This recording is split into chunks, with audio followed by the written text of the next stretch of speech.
Champions ট্রফির দলে সাকিব আল হাসানকে রাখেনি অকৃতজ্ঞ পারিবারিক খামারের বিসিবি। কারণ এই বিসিবি বর্তমানে একটি পারিবারিক খামারে রূপান্তরিত হয়েছে। তারা যা ইচ্ছে তাই করতেছে।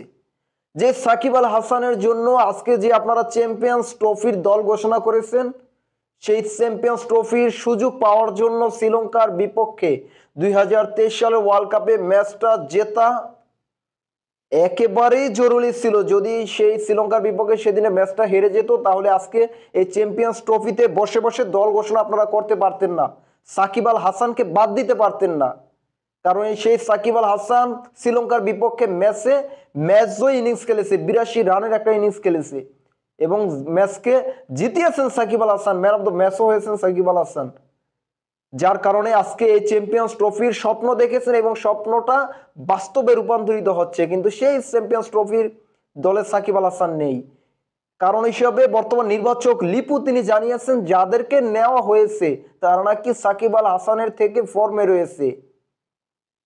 এমনটা তিনি জানিয়েছেন যে সাকিব আল হাসানকে রাখা হয়নি, কারণ সাকিব আল হাসান চ্যাম্পিয়ন্স ট্রফিতে শুধুমাত্র ব্যাটিংটাই করতে পারবেন। কারণ বর্তমানে সাকিব আল হাসান বোলিং নিষেধাজ্ঞায় রয়েছে, এজন্য তাকে বাদ দেওয়া হয়েছে। কিন্তু তারা সবকিছু পিছনের ভুলে গেল, অকৃতজ্ঞর মতো বেইমানি করলো সাকিব আল হাসানের সাথে। যে সাকিব আল হাসানের মাধ্যমে শুধুমাত্র তার ব্যাটিং এর জন্যই এই চ্যাম্পিয়ন্স ট্রফিতে আজকে আপনারা সুযোগ পেয়েছেন শ্রীলঙ্কার বিপক্ষে জয়ের মধ্য দিয়ে।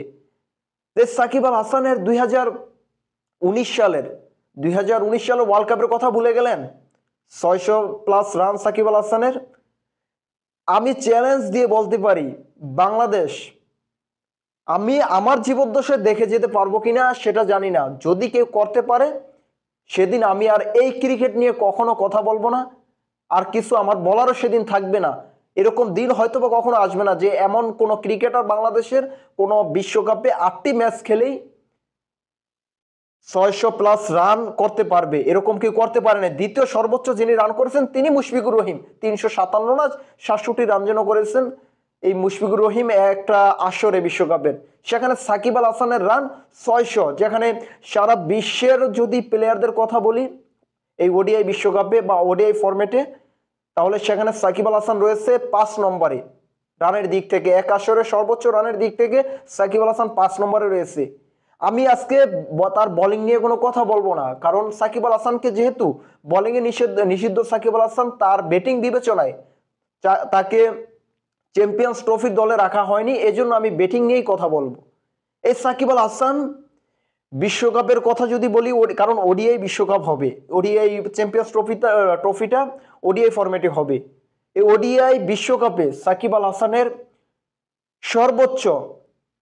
সর্বোচ্চ হাফ সেঞ্চুরি যারা করেছেন তাদের মধ্যে সাকিব আল হাসান 2 নম্বরে রয়েছেন, এবং কি তার পাশাপাশি রয়েছেন কুমার সাঙ্গাকারা, সে লিজেন্ড কুমার সাঙ্গাকারা। শুধু ব্যাটিং এ 1 নম্বরে সচিন টেন্ডুলকার সর্বোচ্চ হাফ সেঞ্চুরি করেছেন এই ওডিআই বিশ্বকাপের ইতিহাসে, এবং দ্বিতীয় নম্বরে রয়েছেন সাকিব আল হাসান, 12 বার হাফ সেঞ্চুরি করেছেন ওডিআইতে, এবং তার পাশে রয়েছেন কুমার সাঙ্গাকারা। এবং একই আসরে সর্বোচ্চ হাফ সেঞ্চুরি মালিক ইতিহাসে নাম্বার 1-এ রয়েছেন সাকিব আল হাসান। শুধুমাত্র এগুলা কিন্তু ব্যাটিং, এগুলা বাই বোলিং না। আপনারা তাকে বোলিং ইস্যু নিয়ে তাকে বাদ দিয়ে দিলেন, কিন্তু আপনারা সেই সাকিব আল হাসানের পিছনের ইতিহাস সবকিছু ভুলে গেলেন, অকৃতজ্ঞ হয়ে গেলেন, আপনারা বেইমানি করলেন তার সাথে। নিজেরা বিসিবিকে পারিবারিক একটা খামার বানিয়ে সব পরিবারের সকল সদস্যরা একসাথে একত্রিত হয়ে সাকিবের বিরুদ্ধে চক্রান্ত করতেছেন, সাকিবের বিরুদ্ধে আপনারা পরিকল্পনা করে সাকিবকে বাদ দিয়েছেন, যেখানে তানজিদ হাসান তামিমকে দলে রাখা হয়েছে। আমি তানজিদ হাসান তামিম সাকিবের পজিশনে না, কারণ তিনি ওপেনিং করে, তারপরও তার কথা বলতে আমি বাধ্য হই। কারণ তানজিদ হাসান তামিম তিনি কি করেছেন, তাকে তো ওডিআই বিশ্বকাপ এবং টি-20 বিশ্বকাপে রাখা হয়েছে, দোনোটা বিশ্বকাপে ব্যর্থ তানজিদ হাসান তামিম, কিন্তু তারপরও তাকে দলে রাখা হচ্ছে।